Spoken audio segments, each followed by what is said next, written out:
I got a God complex. Haters love to hate, but I never. Up 135 or 130 or 140. If we come up to 147, then we can fight. Hello guys, welcome back to our channel Wins World TV. So former 8 World Division Champion Manny Pacquiao gusto makalaban si Tank Davis sa bigat na 145 pounds. Sa edad na 47 years old ay makakaya pa kaya sabayan at pantayan ang lakas ng mas bata sa kanya na si Tank Davis. Ang laban Manny Pacquiao versus Tank Davis ay magiging blockbuster at magtatala ng panibagong world record sa mundo ng boxing kapag ito ay natuloy. Dahil ayon kay Manny Pacquiao ay aktibo na siya ngayon sa pagti-training bilang paghahanda sa kanilang laban ni Tank Davis kung ito ay kakasa sa hamon ni Manny Pacquiao. Sa lakas ng suntok nitong si Tank Davis ay panigurado na may kalalagyan ang matamaan nito. Pinatumba niya rin si Ryan Garcia sa pamamagitan ng solidong super body shot. Meron din estilo si Tank Davis na kakaiba at kung ikumpara sila ng estilo ni Manny Pacquiao ay tiyak na mas nakakalamang itong mas bata pa na si Tank Davis. Kaya sa paghahamon ni Manny Pacquiao dito kay Tank Davis ay tiyak na may kalalagyan sila pareho sa oras na may makaunang magpatama ng isang solidong suntok. Kung maalala nyo taon 2021 ay nag-anunsyo na itong si Manny Pacquiao ng kanyang retirement sa pagiging boksingero. Ngunit talagang mahal na mahal ni Manny Pacquiao ang boxing sports dahil muli itong lumaban taon 2022 kontra Taekeo, isang Korean martial art fighter. At taon kasalukuyan ay nilabanan naman ang napakalaking kickboxer fighter na si Ricky Anpo. Handa pa ring magbigay ng karangalan sa bansang Pilipinas itong si Manny Pacquiao kahit na may edad na itong 47 years old ay talagang gustong-gusto pa ito lumaban. Hindi rin maiwasan ng karamihan ang mag-alala dahil ang mga makakalaban nito ay mga bata pa at nasa kalakasan pa ang mga ito, samantala si Manny Pacquiao ay pahina na ng pahina. Ngunit marami naman ang nagsasabi at naniniwala sa lakas at kakayanan ni Manny Pacquiao at gusto pa ng karamihan na isa pang laban dahil hindi pa naman siya ganun katanda at kaina. Alam naman natin na hindi na masigla ang Philippine boxing dahil halos karamihan ng ating mga pambato ay tinalo na ng mga Hapon, kaya gusto ni Manny Pacquiao na muling ibalik ang sigla ng Philippine boxing, at magtala ng world record breaking bilang isang 9 or 10 division title. Kaya ating balikan ang kanyang mga naging hirap na laban ni Manny Pacquiao para maabot niya ang 8 division world champion.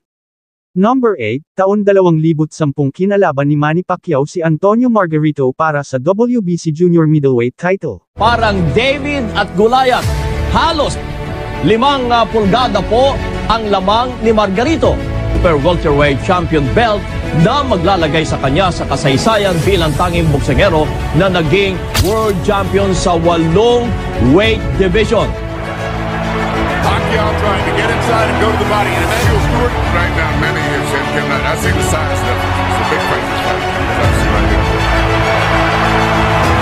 But speed belongs to Pacquiao. Yes, delectable experience for Margarito fighting the action. Pacquiao gets a foot with a big left hand.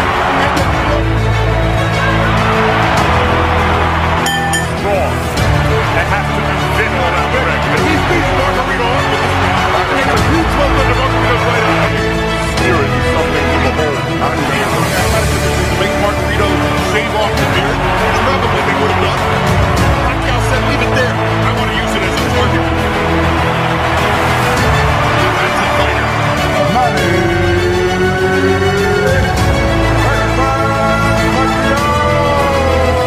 Number 7, taon 2009 na kinalaban ni Manny Pacquiao si Miguel Cotto para sa WBO welterweight title. As the challenger, ladies and gentlemen, from General Santos City, Philippines, the Pac-Man, Manny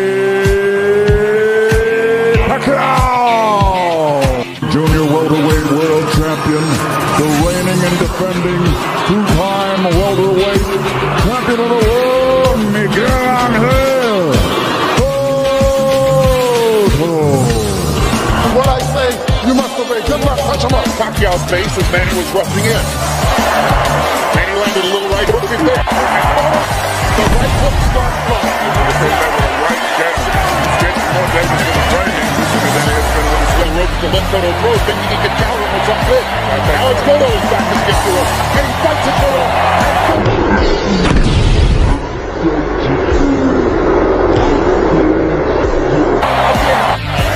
Miguel Cotto's father, Miguel Cotto Sr., wanted to stop the fight. He was in the corner, including head trainer Joe Santiago.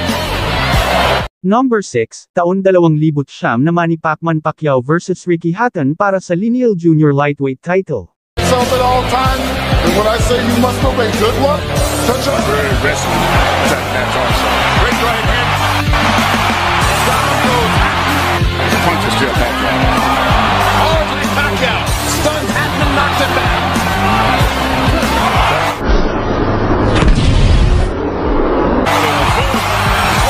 Manny Pacman.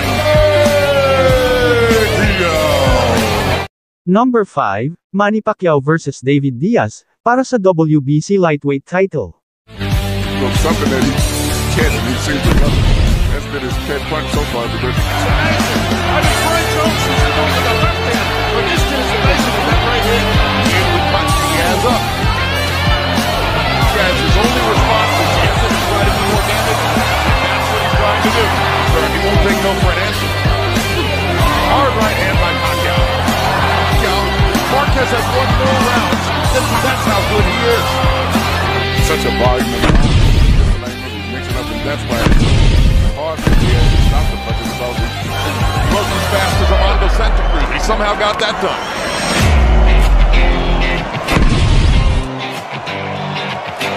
Number 4, taon 2008, Manny Pacquiao vs Juan Manuel Marquez para sa Super Featherweight title. He carries back and forth from the finger. Down goes Marquez on a straight left-hand shot.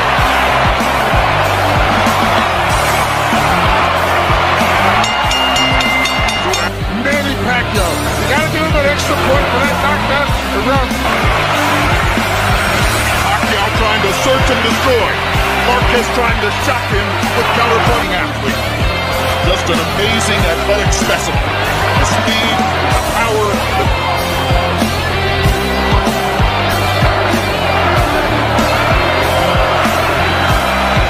There's a bailing up now. His shoe is missing. Look at this. Nevada's medical supervision is to that. They trade shots. That one point goal shot.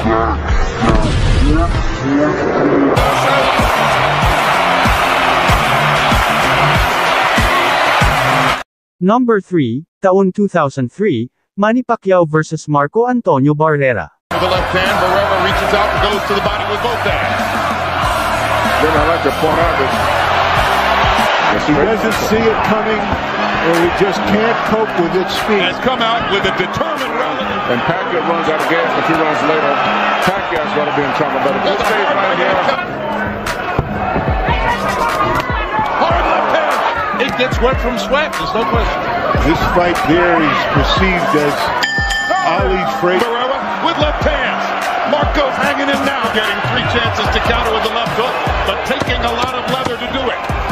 Barrera, it'd probably be better to call him the poker-faced assassin. He never shows emotion in the ring.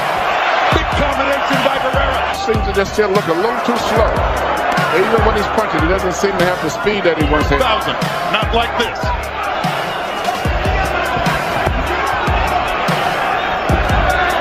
No. It's probably a market sometimes. But Pacquiao, another hard left. He's very vulnerable for straight left. This is where Julio Cesar Chavez. Hard right hand by Pacquiao. Barrera just trying to stay reckless, and Barrera takes advantage. What a fight! But Pacquiao's body punches. 4 or 5 of them, 6 in the last 30 seconds. Pacquiao scraping Barrera now. Punch. And what's the interesting, there's another bad hit, but Pacquiao came back so right. Big punches from Pacquiao. And you're going to have to keep fighting them back when they make that move. If you slow down, you'll lose the fight off. That's why those guys win a lot of times. No way a great fighter should have to go through 3 more minutes of this. No, because Pacquiao is not backing off. Barrera's corner. Barrera's corner man is up on the apron. He's going to step. Number 2, taon 2001, Manny Pacquiao vs Lelo Ledwaba para naman sa IBF Super Bantamweight title. guy from the Philippines, guy from South Africa, giving us. He's also told his fighter, don't follow Lidwaba around. Cup hasn't yet found the right offense to go behind that. That's what Pacquiao's got to do. Keep throwing the shot, Pacquiao. Keep the punching on. You can't allow this.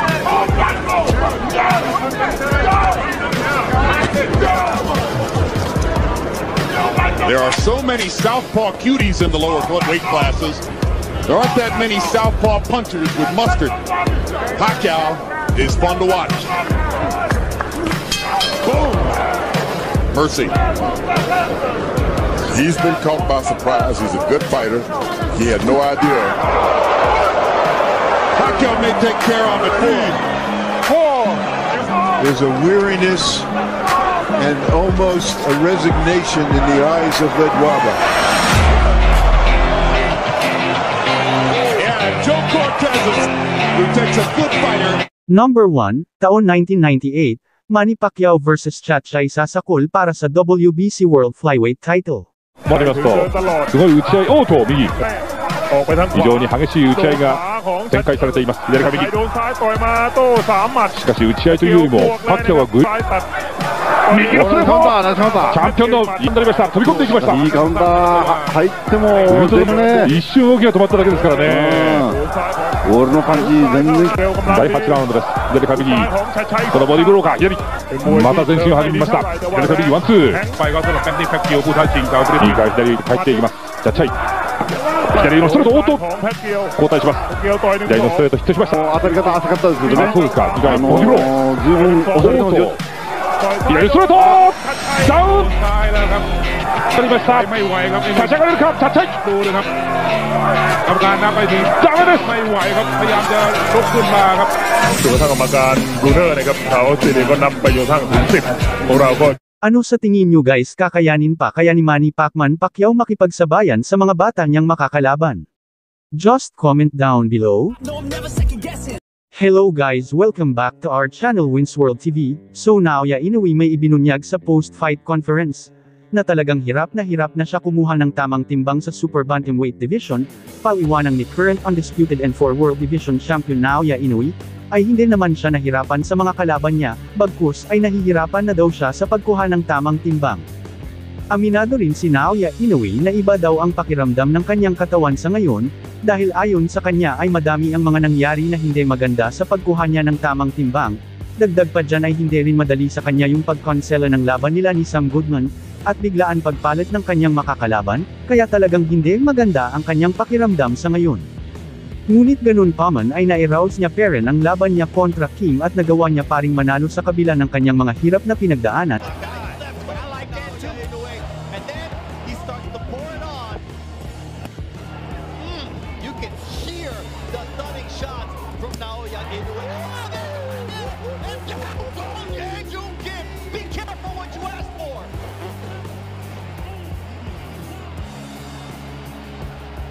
Gosh, no one was on the menu. A knockout was on the menu tonight. What a... Dagdag pa ni Naoya Inoue ay talagang naghahanap na ang kanyang katawan sa mas mabigat na dibisyon. Baka dahil nagkakaedad na si Naoya Inoue at hindi mapigilan ang paglapad at pagbigat niya at dahil dyan, baka dyan siya nahirapan kunin ang tamang timbang sa Super Bantamweight Division. Ngunit ganun pa man ay hindi pa rin ito aakyat ng Featherweight Division. Dahil plano niyang umakyat sa Featherweight Division sa susunod na taon 2026, dahil haharapin niya muna ang mga mandatory challenger niya sa Super Bantamweight Division tulad ni WBA mandatory challenger na si former Unified IBF and WBA Super Bantamweight World Champion Nurudjan Akhmadaliev, na gaganapin sa bansang Saudi at si WBC mandatory challenger, na isa rin undefeated na si Alan Picasso, na magaganap naman sa bansang Amerika. Wala pang formal announcement kung sino kila Nurudjan Akhmadaliev at Alan Picasso ang unang lalabanan ni current undisputed and 4 World Division Champion Naoya Inoue aka the Japanese Monsters. Ngunit para sa akin opinyon ay baka si Nurudjan Akhmadaliev na ang kanyang unang lalabanan dahil nagbanta na ang pamunuan ng WBA kay Naoya Inoue na kapag hindi niya haharapin si Nurudjan Akhmadaliev ay aalisan na ito ng titulo. Dagdag pa sa ating mga balita. has Fulton on the ropes, inside to the body. Back, but Figueroa with a big left, knocking Fulton. Stephen Fulton panalo kontra sa 2-division world champion Brandon Figueroa sa ikalawang pagkakataon, dahil dyan ay nakuha niya ang WBC Featherweight World Title belt, at isang ganap na world champion. Dahil isa na itong world champion sa featherweight division itong si Stephen Fulton ay tiyak na makakalaban niya muli itong si Naoya Inoue, kung aakyat man ito ng featherweight division, dahil alam naman ng karamihan na huling taon na ni Naoya Inoue sa bantamweight division dahil aakyat na ito ng 126-pound featherweight division sa susunod na taon. Kaya malaki ang posibilidad na matalo muli ni Naoya Inoue itong si Stephen Fulton, at magdadala sa kanya bilang current, undisputed and 5 world division champion. Alam naman natin na tinalo lang ng walang kahirap-hirap ni Naoya Inoue itong si Stephen Fulton noong nagharap sila sa bantamweight division.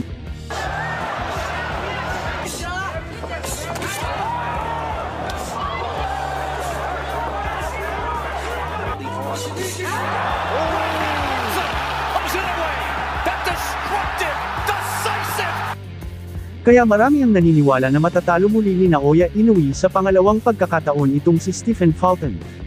Ngunit ayon naman kay Stephen Fulton ay hindi na mangyayari ang easy win ni Naoya Inoue. Dahil noong panahon na naglaban sila sa super bantamweight ay pigang-piga na ang katawan niya. Ibahin daw nila ang laban sa featherweight division dahil hindi mapipiga ang katawan dito bagkus ay madidagdagan pa ito ng lakas, dahil madagdagan ang timbang dito. Dagdag pa ni Stephen Fulton ay mas komportable ang kanyang katawan sa featherweight division, kaya naging madali lang niya talunin itong si Brandon Figueroa, kaya kung magharap man sila ni Naoya Inoue sa featherweight division ay titiyakin niya na hindi na mauulit ang kanyang pagkatalo dito. Dagdag pa sa ating mga balita, ang pangarap ni former 3 World Division Champion Cuadro Alas Angas ng Pinas John Riel Casimero na makalaban si current undisputed and 4 World Division Champion Naoya Inoue aka the Japanese Monster ay hindi mangyayari kapag hindi siya nakipag-ayos kay Sean Gibbons. Nag-trending kasi ang post ni John Riel Casimero, ayon sa kanya, Boss Manny Pacquiao itapat mo na yan sa akin yung monster, wala naman ibang katapat yan kundi ako lang, para matapos na ang agawan nyo sa legacy tulungan mo nga ako para magtuos na kami para tapos na ang istorya nyo. Ngunit kahit na dumulog at humingi ito ng tulong kay 8th Division World Champion Manny Pacquiao ay kailangan pa din ni John Riel Casimero makipag-ayos kay Sean Gibbons. Ayon kasi sa Japanese promoter ni Naoya Inoue, na si Mr. Honda, na hindi siya makipag-ugnayan sa mga potential na makakalaban ni Naoya Inoue. Hanggat wala ang presensya ni Sean Gibbons, in short guys si Sean Gibbons lang talaga ang susi sa laban ng John Riel Casimero versus Naoya Inoue. Kung maalala niyo ang mga laban noong taon 2024, lahat ng naging kalaban ni Naoya Inoue ay konektado kay Sean Gibbons, kaya hanggat hindi nagkakausap at nagkakaayos itong si John Riel Casimero at Sean Gibbons ay malabo mangyari ang labanan Naoya Inoue versus John Riel Casimero. Kung inyo pong maalala na may pahayag naman itong kampo ng MP Promotion kay John Riel Casimero, ayon sa kanila na bukas naman ang kanilang pinto papasukin sa loob ng kanilang bahay, ngunit may mga alituntunin itong dapat sundin at sumunod sa kanilang kalakaran. Dahil kapag bumalik na itong si John Riel Casimero sa MP Promotion ay may pag-asa na itong maikasamuli ang laban ng Naoya Inoue versus Casimero, dahil kaya ng MP Promotion gawan ng magic dahil sa lawak ng kanilang network dito. Kaya abang-abang na lang tayo sa mga latest update tungkol sa ating former 3 World Division Champion Cuadro Alas Angas ng Pinas John Riel Casimero. Thank you for watching. Salamat sa inyong panunood. This is Wins World TV saying peace, love and good vibes lang tayo lagi, okay, alright.